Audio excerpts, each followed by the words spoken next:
Hi and welcome to another narration presented by yours truly, Cryptids Roost. Please be so kind as to throat punch the like button and smack the ass of the subscription button as well. And remember to tap the notification bell and then select all. That way you'll receive all notifications each time I upload a new video. Oh, and don't forget to share the video far and wide. This will all help with YouTube's algorithm and will help promote the channel more. If you enjoy listening to the following story, be sure to pop over to the author's Reddit profile and drop them a line, or even give them a glowing review. I'm sure they would appreciate it. The link to their Reddit profile will be below in the description. So grab your coffee, sit back and enjoy the show. And don't forget, where fear is, happiness is not. I inherited an old psychiatric hospital from my grandfather. Part 3.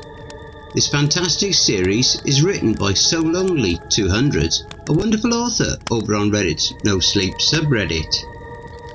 Max here. Sorry, I didn't realise how many days I'd been since I posted. Timing here flows differently. I'm still stuck in this damned asylum. Some of you think it's some otherworldly force carrying out vengeance on my family through me. And well, I haven't entirely discredited that theory in my head. What food I had is almost gone. Some of it have started to spoil. The building's heating system doesn't turn on anymore, and it gets cold here at night, like a meat locker. I made a controlled fire in the staff kitchen to keep warm, using paper, some old planks and an oven's flame. 2 more cells are empty now, specifically cells number 31 and number 38.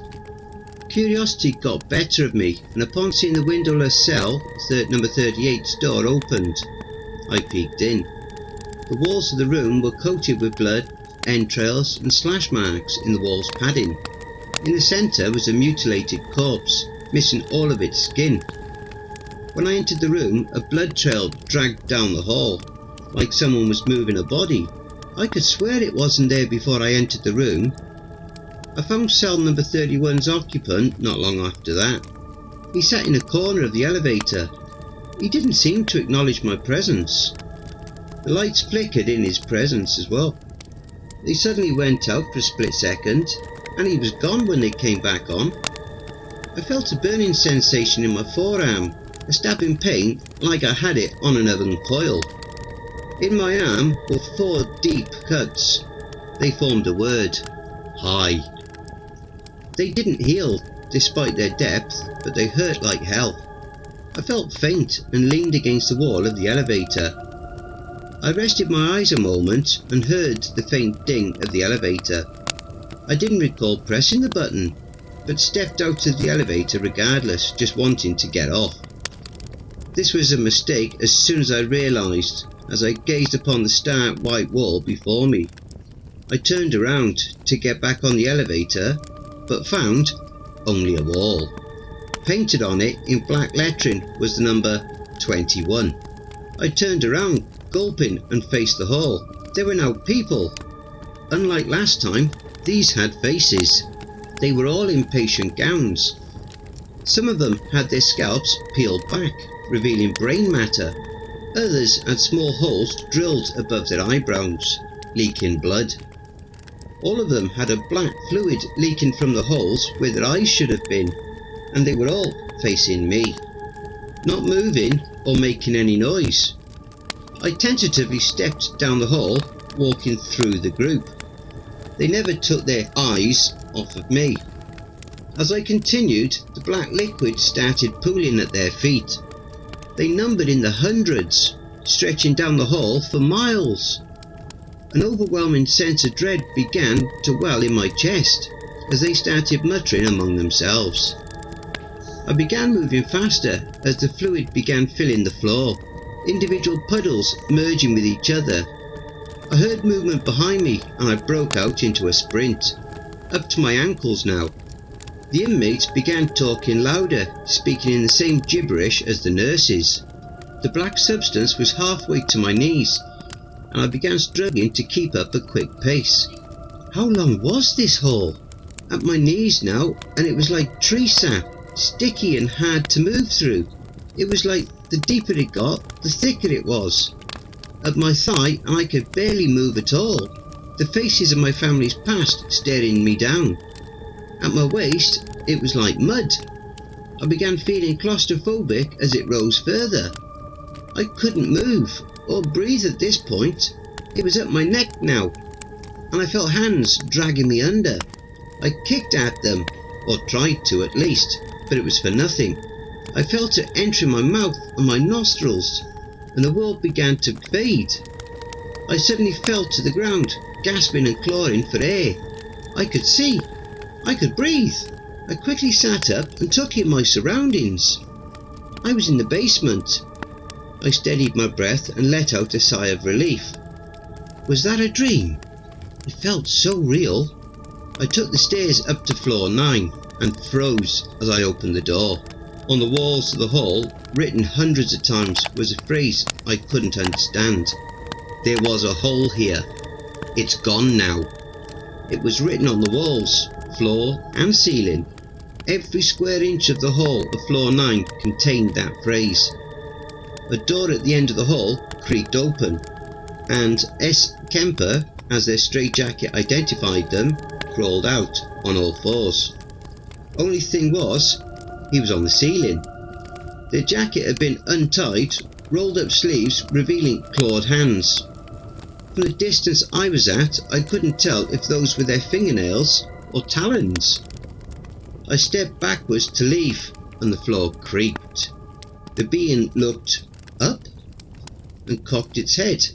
Kemper jumped from the ceiling to the floor below, landing on all fours and then standing up. It grinned, curling back thin lips revealing sharpened yellow teeth, its black matted hair covering faintly glowing white pupils against black sclera. I googled random things. The sclera is the white of the eye, for the record. The lights began to flicker and suddenly shattered, raining glass around us. Kemper began sprinting towards me, and I quickly ran into the hall and slammed the door in its face. It stared through the window at me, and even this close I couldn't make out the features of its face. It scratched the glass, spelling the word "Hi". It then licked the glass, revealing a long black tongue. It rattled the handle, and I was broken from my trance. I ran down the stairs, hearing the glass of the window on the door shatter as I descended. That was yesterday. I haven't seen Kemper since then, but I've found slash marks on walls and ceilings. I haven't seen the doctor at all, or who or whatever was in cell number 38. I've taken to sleeping in a locked cell, only coming out during the day. I'm almost out of food and I'm getting hungry. I've been sleeping but feel like I haven't slept in days. Tomorrow I have to go to a floor above 20. Maybe there will be supplies there, or maybe this place is finally getting to me. It's hard to tell anymore. How long have I been here? Days? Weeks? I don't know. My phone says it's April 5, but it feels longer than that. Like I said, time flows differently here, or at least it seems to. I'm gonna get some sleep. I'll see you guys when I wake up. Update. It's now April 7. I'm still alive. At least I'm pretty sure. I was woken by a loud slam. The noise was from somewhere above where I slept in the basement. I went up to the lobby and saw it was the front door. It was open. Cautiously, I looked out and saw the front gate. Quickly, I ran out, pushing through the gate. I had never driven so fast in my life. I was laughing and crying as I pulled into my driveway. I quickly ran up the front steps of my house, unlocking the door and swung it open. I ran inside, up the stairs to my bathroom. First thing on my mind was a shower, a nice hot shower. I swung the bathroom door open and began to draw the water. I turned to look in the mirror and froze. The room behind me wasn't in the reflection. In fact, neither was I. No, the image in the mirror was that of the hospital's reception area. I turned around and found myself facing the reception desk. I started to laugh. because that's when I knew I was going to die here. I was trapped in this hell constructed by my ancestors, and I was going to die here. This place would never let me leave, at least not alive. The entrance was still open, but now led to another hall. Taking a breath, I stepped into the hall. The door slammed shut behind me, locking again. At the end of the hall was the reception area, but now clean and seemingly new. A woman sat behind it, filing her teeth.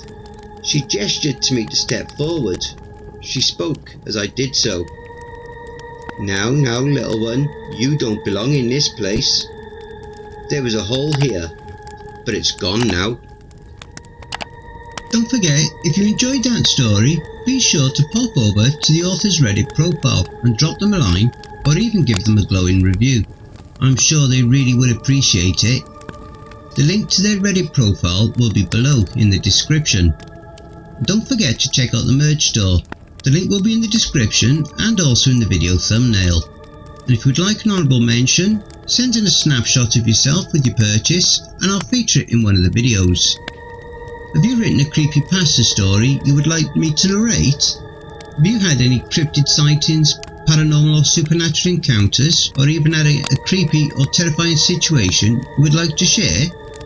Well, I now have my very own subreddit community where you can submit your stories. The link for that is also in the thumbnail as well as below in the description. You can submit your stories there, or you can send them to cryptidsroost@gmail.com. If you wish to remain anonymous, that's fine with me.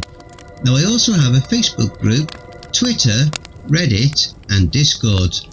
And if you'd like to support the channel and help make it grow, my PayPal is paypal.me/cryptidsroost.